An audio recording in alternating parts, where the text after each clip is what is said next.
Ang dami kasi nagtatanong sa akin mga boss kung paano ba na malalaman na ang ating plataforma ay magsakto doon sa likod ng ating setup mga boss. Kung ang ihi mo ay 5 feet, yung plataforma mo ay 1/2 lang yung likuran at 1 1/2 yung unahan. Para doon sa dulo, saktong-sakto talaga yan mga boss. Hindi talaga yan magano. Hindi yan litaw, hindi rin malalim. Pantay na pantay po yan sa 3 cut.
Natin kabit, siksik lang siya mga boss, lagyan na epoxy kabilaan, saka kailangan kahoy dito sa likod mga boss para matibay siya mga boss.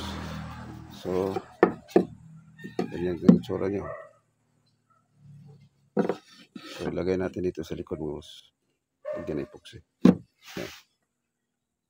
Okay mga boss, at pagkatapos nito mga boss, magmasilya na ako mga boss, para diretso na tayo sa pagkatapos pintura na.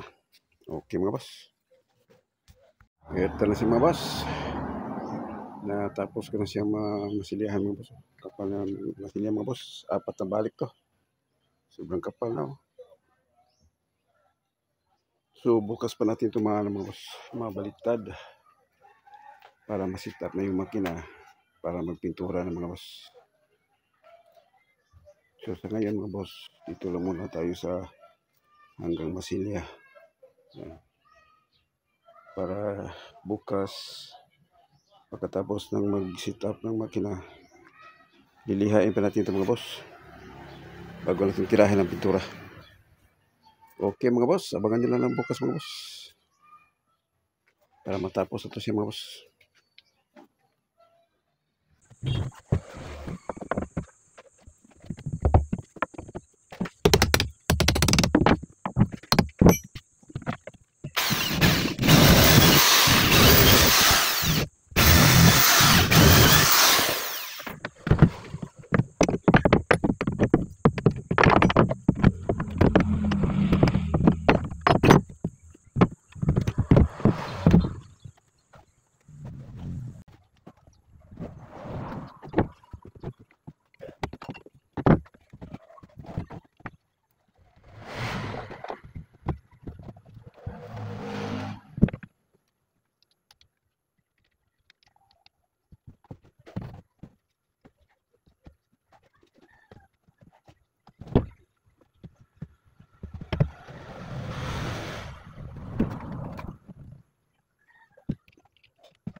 Ang dami kasi nagtatanong sa akin mga boss kung paano ba na malalaman na ang ating plataforma ay magsakto doon sa likod ng ating setup mga boss.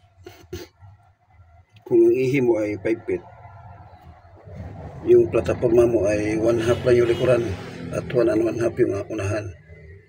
Para doon sa dulo, saktong-sakto talaga yan mga boss. Hindi talaga yan hindi yan litaw, hindi rin malalim. So ganito lang po ka setup na makina mga boss. Yung ating plataforma mga boss, ang dami kasi nagtatanong mga boss kung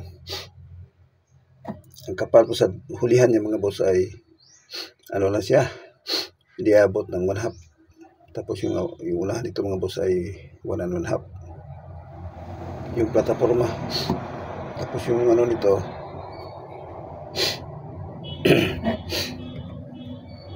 yung propeller niya ay ganito ang lusot niya mga boss.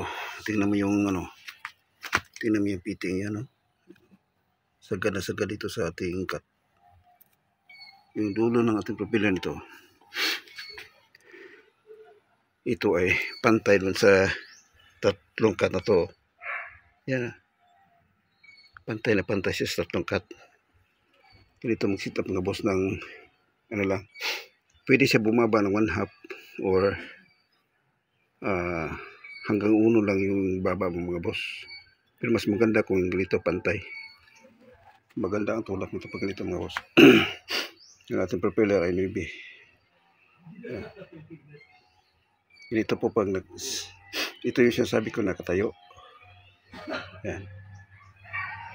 So ganito mga boss yung niya, tingnan mo, halos sa dangkal na lang yung nasa mga 11 inches na yung pinakadulo dito sa dulo ng ating ihi.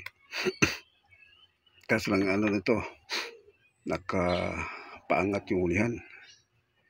Siguro kung ipantay natin dito na lang yung niya, dito na lang, mga ulo na lang siguro yung kung ipantay natin dun sa dito sa likod pa ganyan. Kaso paliko siya pataas. Basta ganito mga boss, wala yung sinasabi na basiyo mga boss, hindi ito nagbabasiyo mga boss. Kahit dalawa pa sakay nito, hindi ito nagbabasiyo mga boss. Okay mga boss, nasit up na natin yung makina mga boss. So bukas mga boss, pintura na ako mga boss.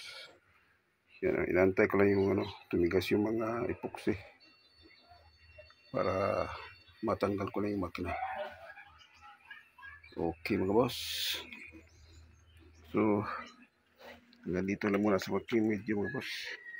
At lagi niyong tandaan mga boss, pag ganitong setup ng ating makina mga boss ay maganda tumakbo mga boss. Ang basyo mga boss ay nasa propeller lang yan. Pwede mong i-align ng maayos para hindi magbasyo. Okay mga boss, maraming salamat sa inyong panonood mga boss, and God bless po sa inyo lahat mga boss.